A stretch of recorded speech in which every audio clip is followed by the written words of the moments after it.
think requires our attention, which to a large extent the Church has been quite central in projecting as a current crisis of our time, is the ecological degradation or destruction and the climate justice or injustices that we are witnessing. Once the questions of ecological degradation and destruction got into the mainstream of society, including in the discourse of multilateral institutions, they were watered down. They were boiled down to measurements. The questions of how we live together with planetary and pluriversality or justice therein was not attended to.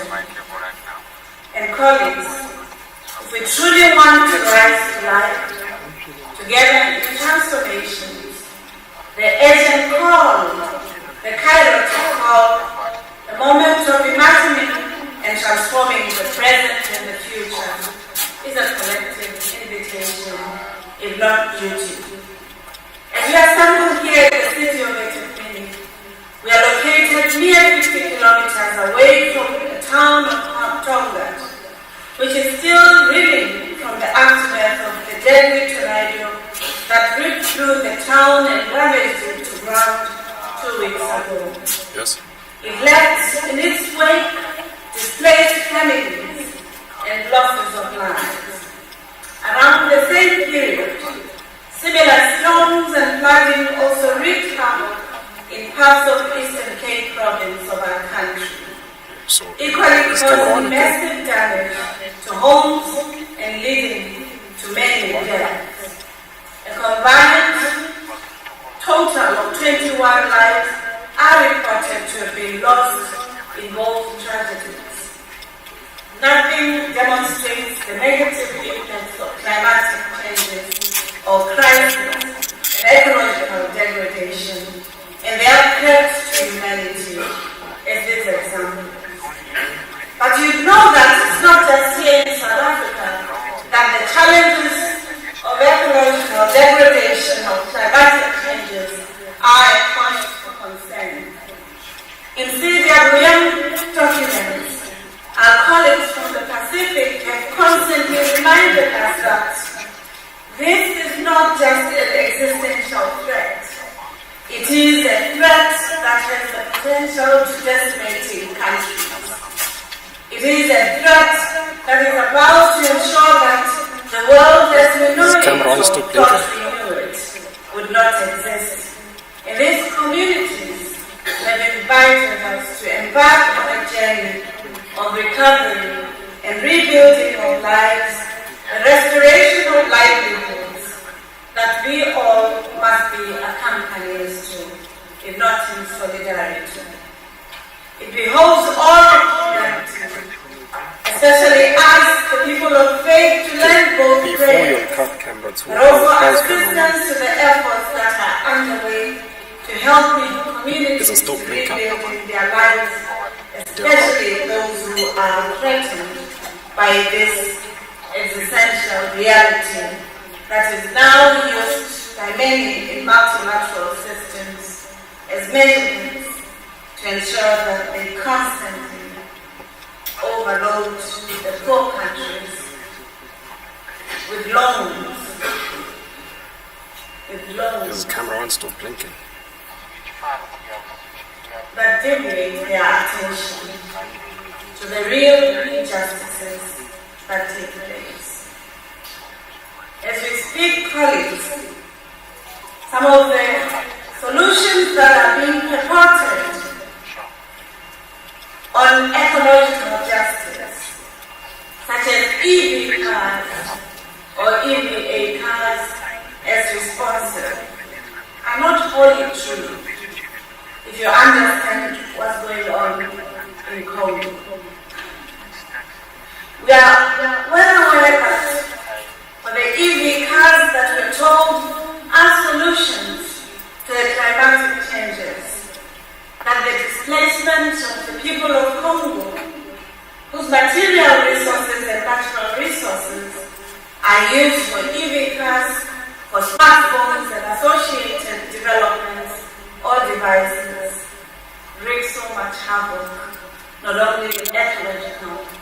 but with displacement. And therefore we should ask the questions, are the proposed solutions or purported solutions to ecological trajectories or tragedies that we experience, are they really enabling us to rise together in life and transforming life? I'd like to suggest that the church should be oriented towards the mission of God through the employ of theories of missional imaginations of Ubuntu and Sampana. These three thoughts need to be translated into praxis in our effort to address the local and global challenges. This means that the mission of God needs to be defined beyond evangelization into tangible actions of solidarity with the poor and the marginalized in our societies. This call for missional action as a step of missional church towards life-flourishing communities is just a reminder of the previous assembly that you as the Savior would have had, where hope and rethinking our evangelization was accepted. We equally assembled here at a time and a moment in history or history where the internecine wars between members of one race, the human race, have intensified elsewhere in the world, leading to destruction, increased polarization, and death amongst affected peoples. As diplomatic efforts appear to be either failing or inadequate to resolving the wars between Russia and Ukraine, the military and political conflict between other countries continue to take place, as is the case of Israel and Palestine, for the people of faith to step in, to unite, to heal, and to reconcile the warring parties globally, and without fear, for speaking in unison, the idea that we must seek peace with justice and we must be at the center of that. The critical question for our engagement as the Assembly this afternoon would thus be, in our commitment to transformative ecumenism, how can we practically intervene in such violent death-dealing context as we agitate for peace in place of war and life in place of death? Also, in a world emerging from COVID-19, one of the worst pandemics ever to afflict humankind, we must ask the difficult question. The pandemic that has caused untold damage to the world economy, with countries, organizations, and individuals still reeling from its devastating impact. Its effects have been more brutal on many, if not in countries, or local majorities. And therefore, we must ask the question, if we are rising together in the aftermath of COVID, what would be the critical criteria that we collectively agree would harness the resources that help us to rise together and to transforming our societies? Just over a week ago, the United Nations Children's Fund released a report that highlighted alarming levels of child and food poverty, or the lack of food sovereignty, inequity, and mass to climate crisis. The report depicts, amongst others, the difficulty within which children under 5 years of age have inaccessible nutrition and diverse diets necessary for their developmental growth, and the unprecedented and high levels of the struggle to recover from the food security or food sovereignty, exacerbated by COVID-19 and its aftermath, are factors that are really quite important for the majority of societies. For if we are to build the future and to transform the future, what then will we do with these lives of the young ones, the children? The lives of the future humankind from all spheres of life, that the world will be able to confront these challenges. The missional church is expected to come together as the body of Christ in the fulfillment of mission of God in society. I'd like to suggest that the missional imagination as a framework for the mission of God in this world should be juxtaposed with the African philosophy of Ubuntu that embraces community as opposed to individualistic mission paradigms which Western epistemologies and philosophies have often argued for. Ubuntu recognizes that the rights and responsibilities of all people, whether individual or collective, are important, and it attempts to describe the relationship that sets the limits or recommends what being together is about.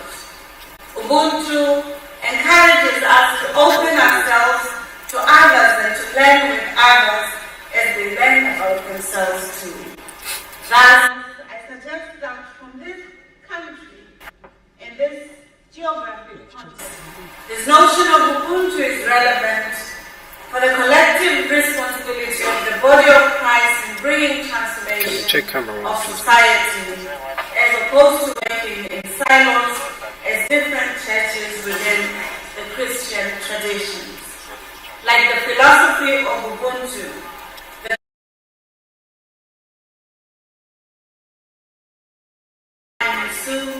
values the empowerment of the ordinary members of society.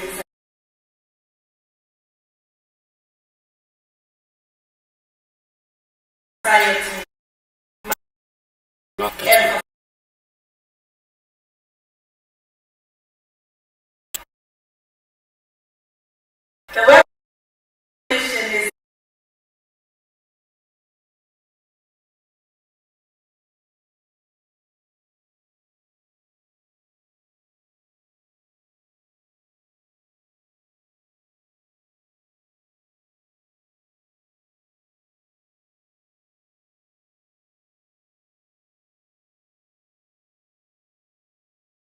huge responsibility and to lead from the front.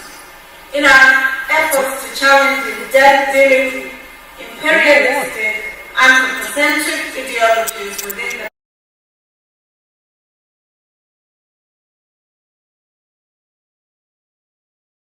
the Bible is equally important.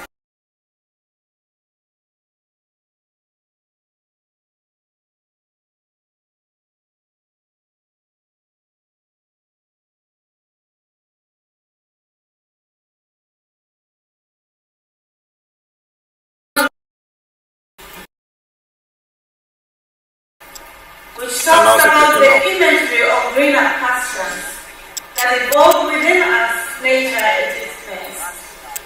It refers to water in abundance, which quenches the thirst of Mother Earth, and thus the satisfaction of the landscape portrayed by the psalmist, especially in 23, and the eye-enticing greener pastures, which would imply that not only the grass, the plants, and the trees, which serve as food for consumption by others in the ecosystem, are sufficiently nurtured, not because of our utility of them, but because of their own importance. Other members of the ecosystem would also have benefited from the abundance of the greener pastures, including the flocks of the sun, or rather the flocks of those who are represented, who are contesting Persian Empire in Yehud. The still waters depicted in verse 2 equally evoke a calm, relaxed, and refreshing atmosphere in which the flocks could freely quench their thirst. Although this may remain implicit in some, it is also in line with the holistic worldview of ancient Israel, which could be compared to the African worldview, and the reader may conclude that the apparent bounty displayed in this text reveals Yahweh's care for all of Yahweh's creation, including humanity. How many minutes do we have? Elsewhere, thank you very much. The psalmist claims that it is important to prepare for the rains, for the earth makes grass grow on the hills. God gives to the animals their food and to the young ravens when they cry.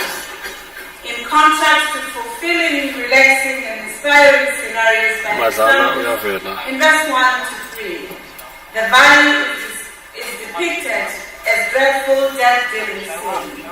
However, the deity is portrayed as bringing protection by making use of elements derived from other members of the non-human family in nature.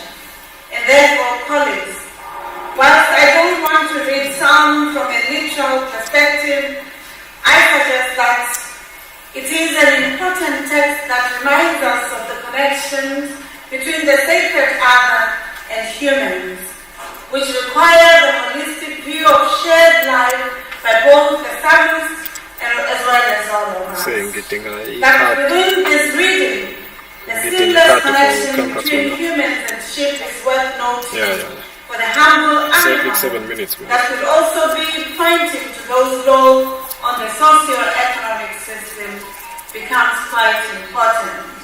And for those who understand this was in the context of exile in the Persian Empire, if we posit the late exilic and early post-exilic setting for the Psalm in Yehud, we have thus been invited that the poor are not for our exploitation, God's creation is not for exploitation, but we must sing in harmony so that we can live and rise together in life.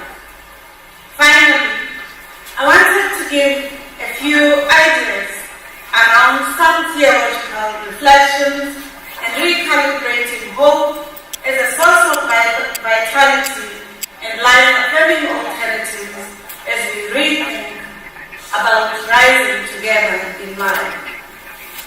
As I stated before, I want to suggest that the idea of active hope and trying with theology and with the pursuit of the fullness of life undergirded by undoing structures of violence, dehumanization, and planetary destruction are important.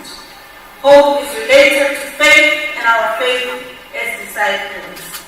Hope is based on the promise of God to all humanity, and it is the promise of salvation to all. The hope of salvation is the insistence that however bad things may be, inequality, climate catastrophe, poverty, and the absolute lack of human rights, the collapse of democratic institutions, and more, are neither the way things should be, nor is it the end. Hope is the belief that God is not done with the world, nor God is done with humans. In this sense, hope is the relationship to the faith that can be articulated. It is to be found in the covenantal relationship between us and God, and because of this, hope emerges out of faith and the covenantal relationship and the commitment to changing. The second point, which I will summarize, is that hope is actually faith in action. Hope implies action, and therefore hope is action. It is the very actualization of faith. Hope is the analysis of the principalities and the resistance of death-dealing systems. Hope in its very nature is subversive, and to have hope is to long for something other than what is happening at the moment. It is the expression of an alternative imagination. It is the longing for God to be amongst us, to give us the critical commitment to continue to hoping for justice, to working for justice, and it is the critical judgment on war and violence, on economic systems and principalities of mammon that derail us from living and rising together. I want to state that hope also enables us to find meaning in suffering, to acknowledge that suffering is not final, but it is that which we are invited to attend to. In the present time, we must overcome despair. We must also ensure that as a church, the desperation and the deterministic idea of economy is undermined. Hope is a sign of safety and for what is to come.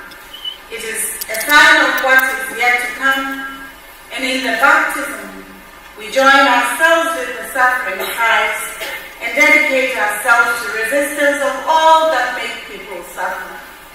In the Eucharist, we remember the broken body and the spilled blood. In the participation in the communion, we work together to remind ourselves of this importance. Sisters and brothers, I'd like that we think of ourselves as the center of transforming relationships at local and global levels. That we extricate ourselves from the entanglement which has been made God by the capitalist system.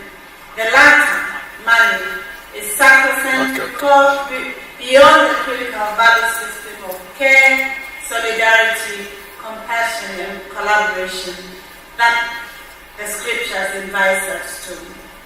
In transforming unjust relationships, structural systems of prejudices, including but not limited to gender, class, disabilities, health, and sexuality, we must mediate the gaps and distances in the structural and social aspects of our communities.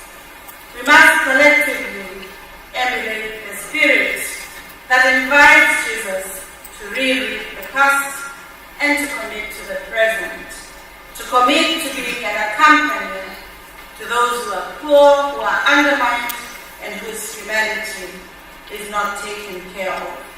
Finally, it is to claim being the conscience of the church, of society, reclaiming our consciousness and our political legitimacy in our society for the pronunciation of justice in the fullness of life that God establishes. Thank you.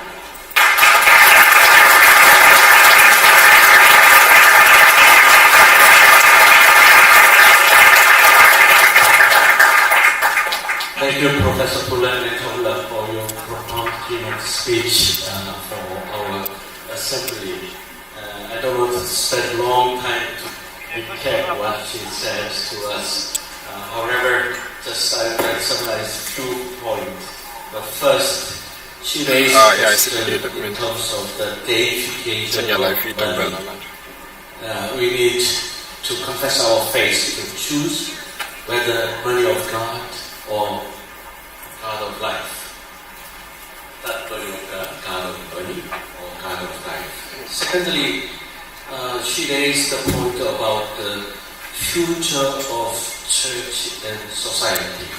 We are facing the dysfunctional democracy at the moment, and also we are facing the hierarchy of life in our society. Some life is more valuable than others. And also the combination of religion and the political fundamentalism is rising as a form of fascism. In this context, she has emphasized that the visionary imagination is important to provide the new hope for our society and church. And also she's concerned about the richness of our prophetic witness in the church. I think we all agree that particularly in our ecumenical movement and the global church, we can see a certain degree of compromise of our prophesying in certain issues. And then what would be the role of mission in public witness. And then she also emphasized the ecological degradation. And in context of ecology, she also introduced the concept of wound beyond anthropocentric approach. So we need to expand the concept of movement, and because we are not only within the humanities, but also with the creation all together. Then as a conclusion, she called for missionary action to rise to life together, particularly transforming the future with the younger generation, and also the convergence between the different contextual wisdoms, particularly African concept of Ubuntu and Oriental concept of sunset, and suggest to articulate more our contextual alternative epistemology in terms of development of our visionary imagination. And then she concluded with the emphasis on hope and faith in action and togetherness as a communion, koinonia, solidarity, and compassion. So now you have 15 minutes for further information in your table groups, and then I will collect your comments and questions and ask the speaker to respond to floor. 15 minutes.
Ja, uns passiert es noch.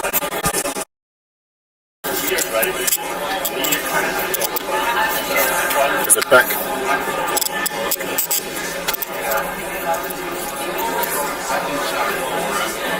Oh, we're still on, no? Camera on is still on, no?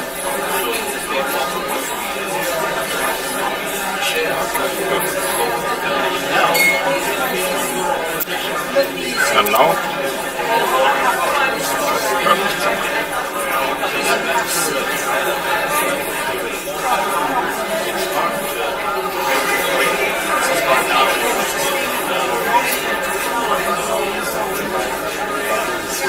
I guess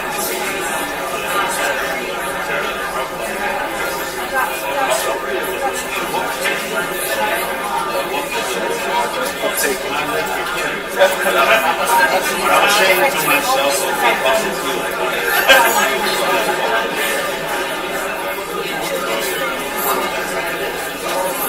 Alright, alright.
Must creative, disability.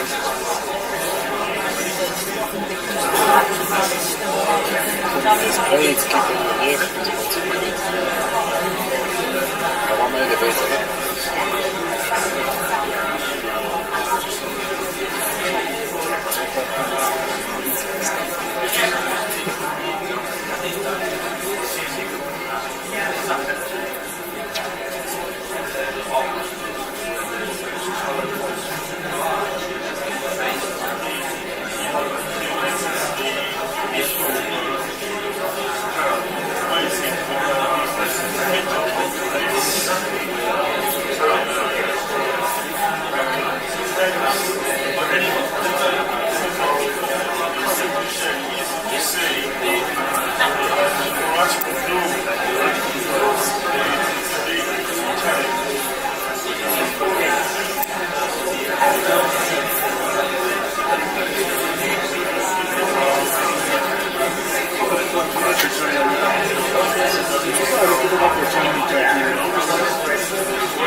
Cameron is not safe.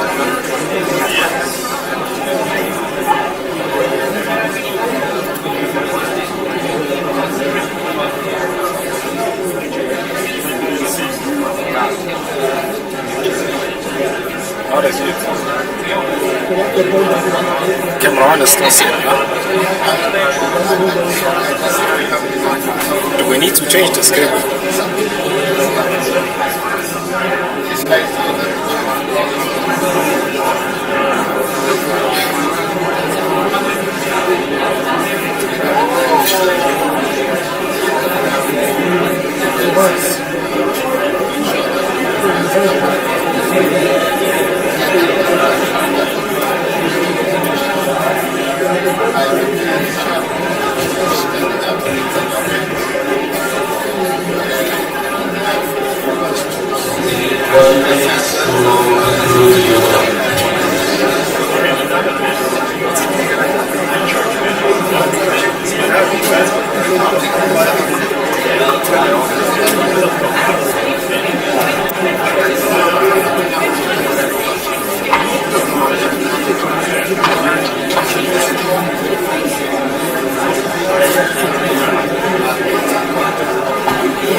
Hadi yapmayın.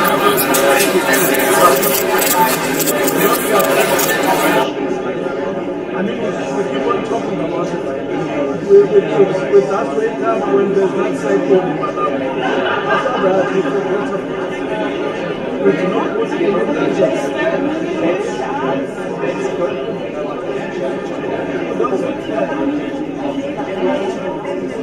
see the measures to restore it.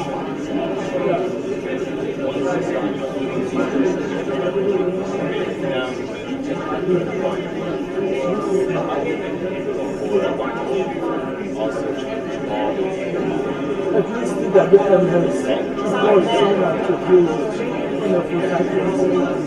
Ecological justice. Ecological justice.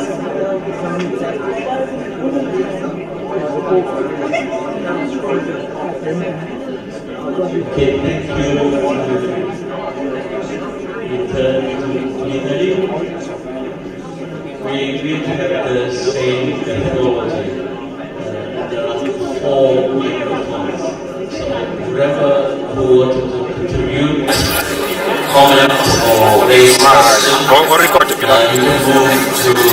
move to the microphone. So I saw that in the previous session, don't use more than 1 minute. Therefore, now I will allow 2 minutes each one of you. Okay, shall we come back? Thank you. I will start with microphone number 3. Our sister from PCI. The fact that it's in one of those strategic areas, no? Microphone number 3. Do we have technician? Yes, it's coming. Page number 13, we have 3 questions that we would like to clarify. When UCC Israel and gave an impression of being Israel, what are the basic concerns of CWM in this issue of Israel and Palestine?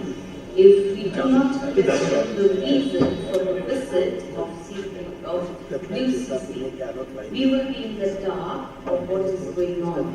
In the Pacific example, there is support for Israel by the prime ministers and other political leaders. But many conservative Christians cannot make a distinction between the modern state of Israel and the Israel of olden days. Therefore, here, focus is what are we doing in our own congregation and what are we going to tell going back from here, whether we support Israel or we support Palestine. The second question is about the ecological degradation, which is linked to the capitalist system.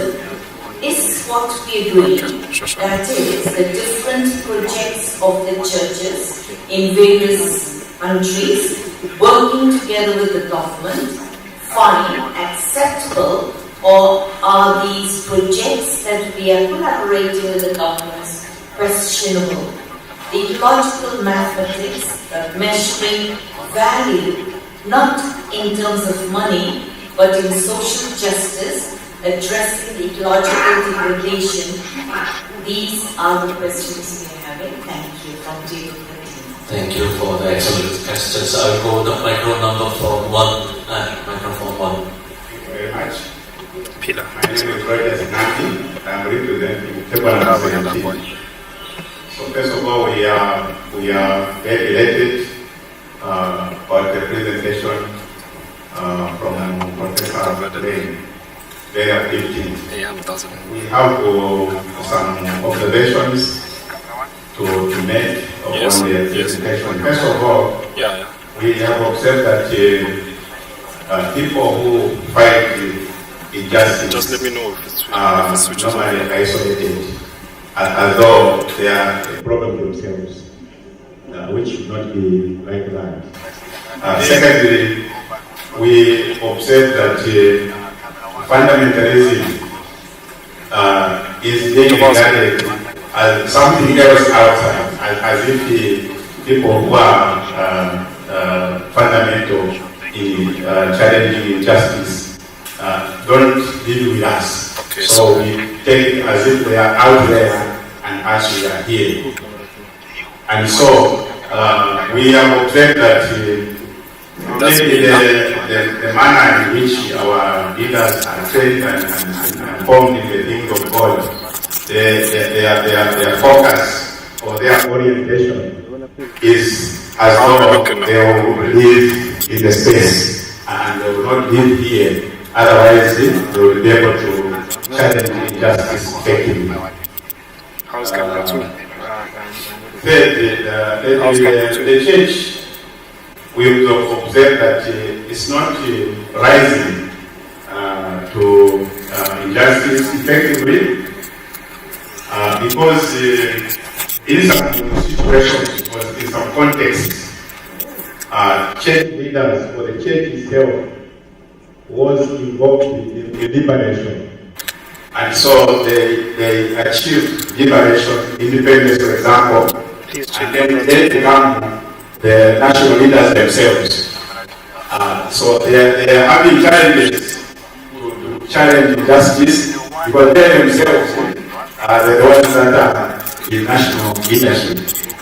But as a group, we are comforted that actually these national leaders, they are actually part of the membership of our churches. Therefore, if we are to challenge injustice, we can begin from our churches because we also live in the church before we can talk about these things out there. So then again, the other comfort we have is that our churches are actually dominated by young people. We expect that these young people are knowledgeable of the current affairs. So we will not be championing injustice from nowhere, but we will be talking about things that we are seeing and things that we are experiencing as change. So that's our comfort. So thank you very much. Number 4. Hello, I'm Eno from Hong Kong, and thank you, Professor Nakabula, for your very detailed presentation.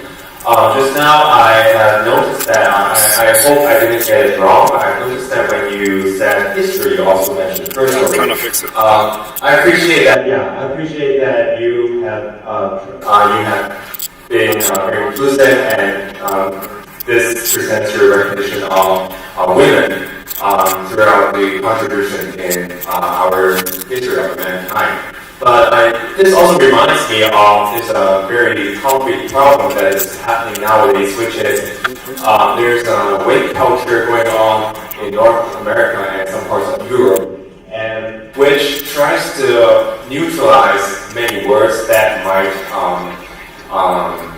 remind or evoke sexism. And then this sometimes would also affect certain words or biblical terms we use very commonly. For example, amen. I've seen news before that in U.S. Congress there was actually a pastor who would include amen and amen. And yes, this is a true news. So this reminds me of such incident that's going on in the world, and I would just like to know what is the stance of CWM on this, because as a youth, I think we shouldn't appropriate the biblical language in order to appease the people in this world, because we know our roots and we know our beliefs, and we know that as Christians we follow Christ and not to follow the values of this world. And I'm not sure, after you said history, first story, this triggers me to think what is sense of CWM on this. And as a youth, I think we shouldn't appropriate language in this way. And so I would like your clarification.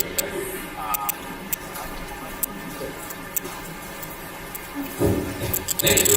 I heard that a couple of questions asking about CWM positions for human speech. You cannot ask her to speak on behalf of CWM. CWM is us, so we should be able to discuss about our position on the certain issue, and we have to share. You cannot what is our position, or you can ask our leader of CWM about our official position on certain issues. That's not fair. Okay, number 3.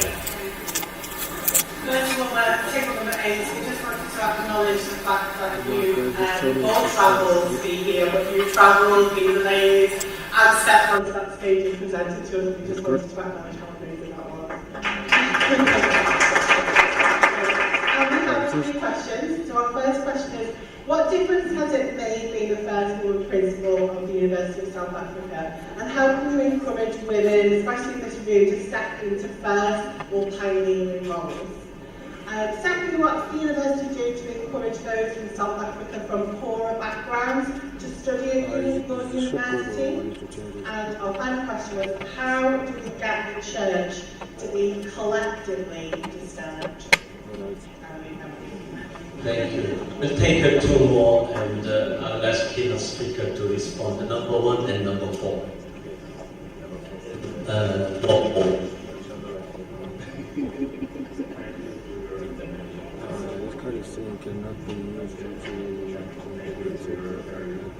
Inspiring address. It certainly led to an animated conversation at our table where he discussed such things as how the fall of communism has made capitalism the only game in town that is so strong that it is hard to imagine an alternative, and wondered whether religion could even be such an alternative. We discussed the issue of climate solutions that are being presented around solutions hole, and we wondered how solidarity can acquire a meaning greater than just feeling bad about something. And then we got into a fascinating discussion on intersectionality and the indigenous people of Taiwan and their concerns.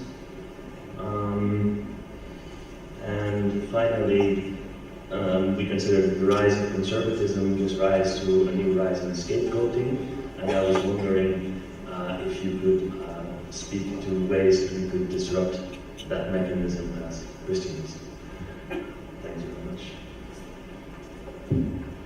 Thank you very much, Prof. I'm sent by the sisters and brothers from Table 27 to stand up and say we've heard you, and to say thank you so much for the insights that you have shared.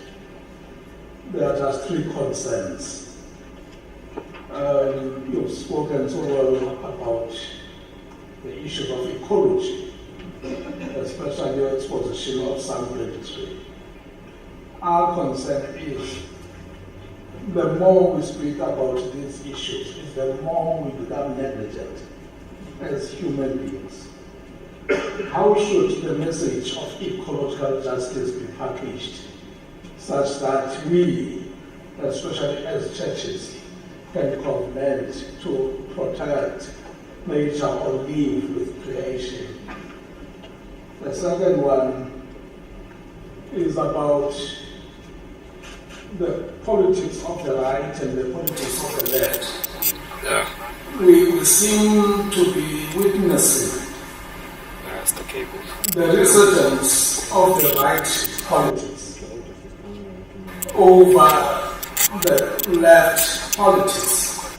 We are wondering what has happened, to the captains of the politics of the left, because the politics of the right are always, or most of the time, detrimental to the poor and marginalized. Why are those who are supposed to be promoting the politics of the left in their slumber? What's happening? What should be done to really awaken people? The third one is about mammon, money. That thing we need to really, that some of us cannot even identify because we do not have. The question is, why is the arrangement in the global financial economic architecture continues? Why does it continue to sideline those who are on the margins of society? Because the more we speak about these things, is the more we see the acceleration of the deification of Mammon by those who happen to have the grip on it. When is it coming down to us? Thank you. It doesn't zoom in.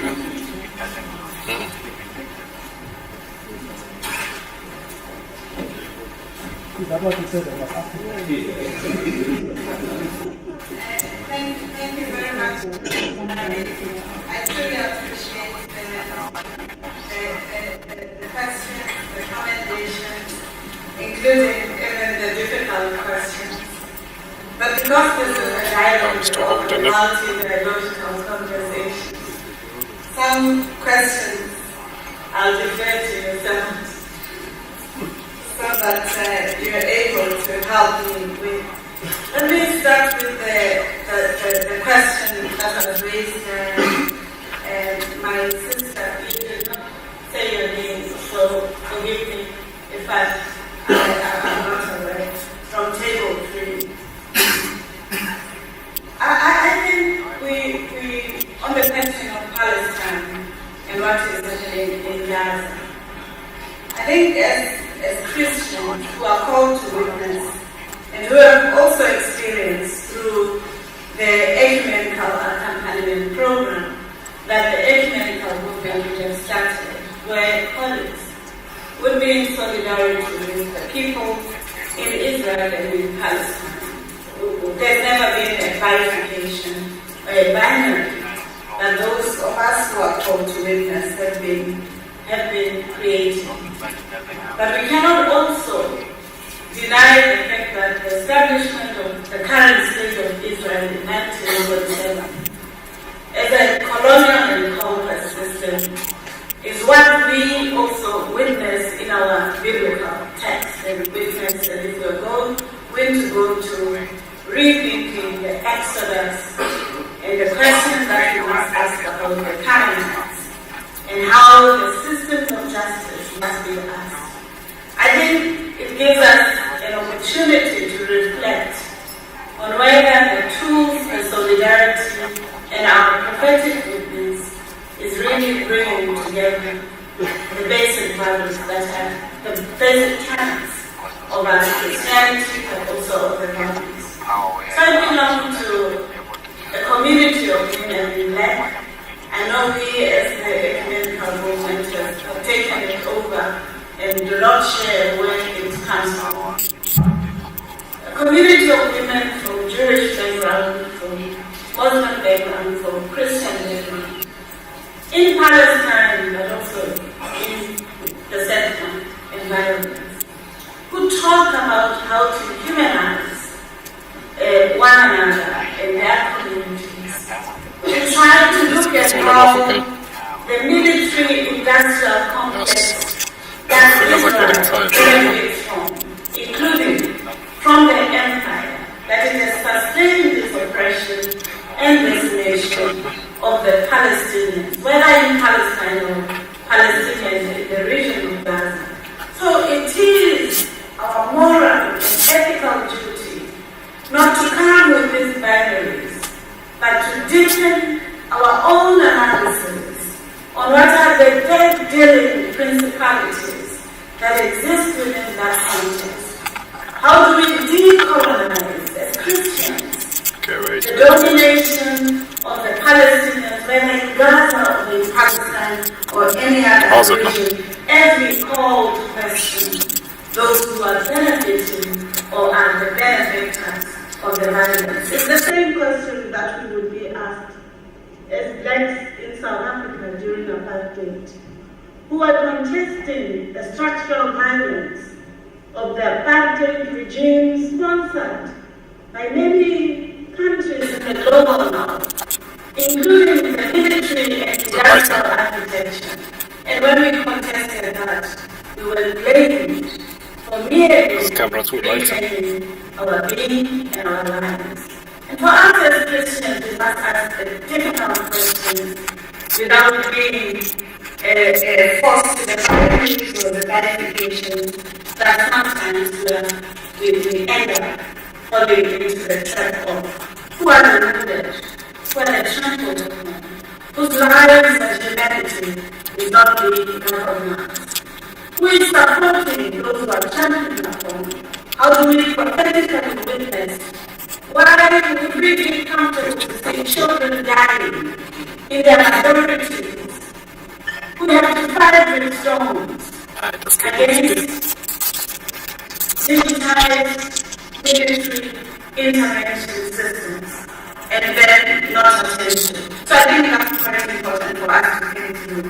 So I'm suggesting that it is our responsibility as this community to look at how we can people to those violence, but to give them the solidarity, to invite those who are benefactors and beneficiaries of the violence against the people of Gaza, including the people of Gaza, to find some ways of talking and claiming humanity themselves.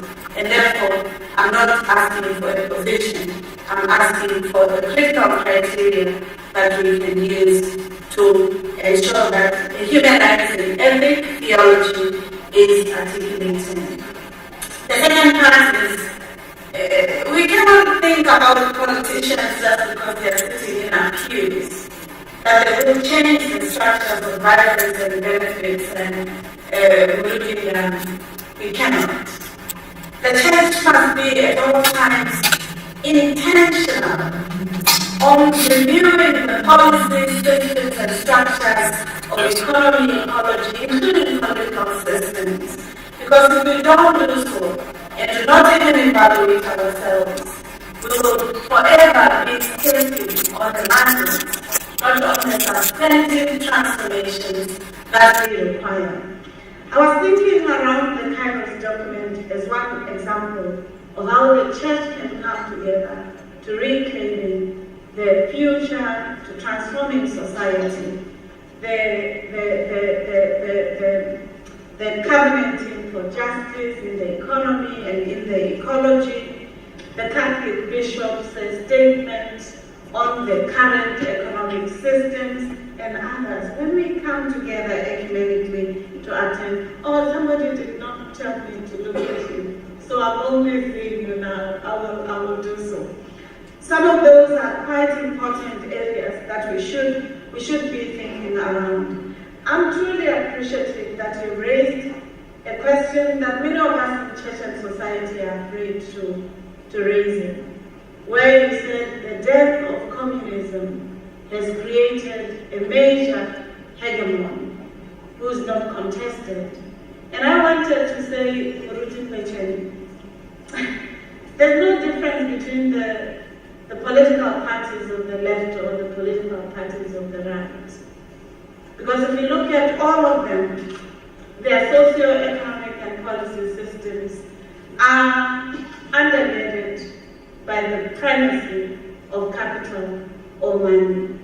And if we look in the world, the distribution of wealth, at least 8 people, own more than countries in the world. And that's the question that we should be asking. Is the distribution, are the countries or governments themselves, have they ceded their responsibilities to the few elites who are ultra-wealthy individuals, or the multilateral and international financial systems that determine the political systems of our society? And what do we do? What do we do about the fact that at least 10 people own more than countries put together, at least of Africa, I don't know of other regions, put together? That already speaks to the distribution of wealth and resources of society, which are concentrated in the hands of the few, which could be shared in service and for the ministry of God. Finally, I'm very appreciative. I'll respond to the question around what does it mean to be the first woman Vice Chancellor. It is a challenge, it's breaking the ceiling, but having the glasses cut you, and sometimes without support. Thank you.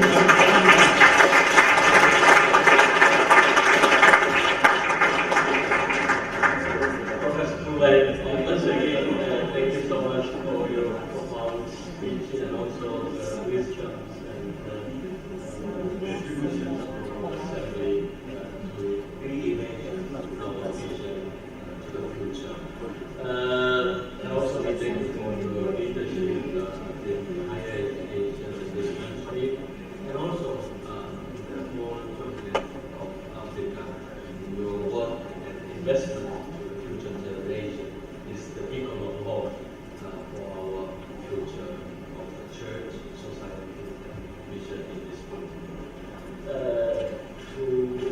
express our appreciation and also to encourage you as one of our members.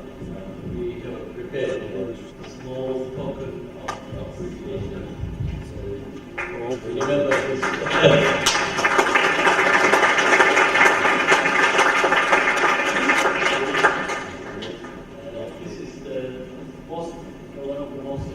Publication on CWM series of books in the face of digitalization. So, thank you.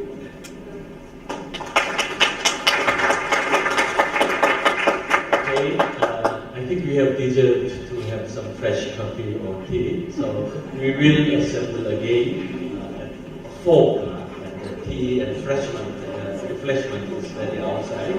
At 4 o'clock, we will receive the greetings from our continental guests and our distinguished guests. And then we will learn about the mission context of South Africa from our 2 member churches. We will come back at 4 o'clock. Thank you.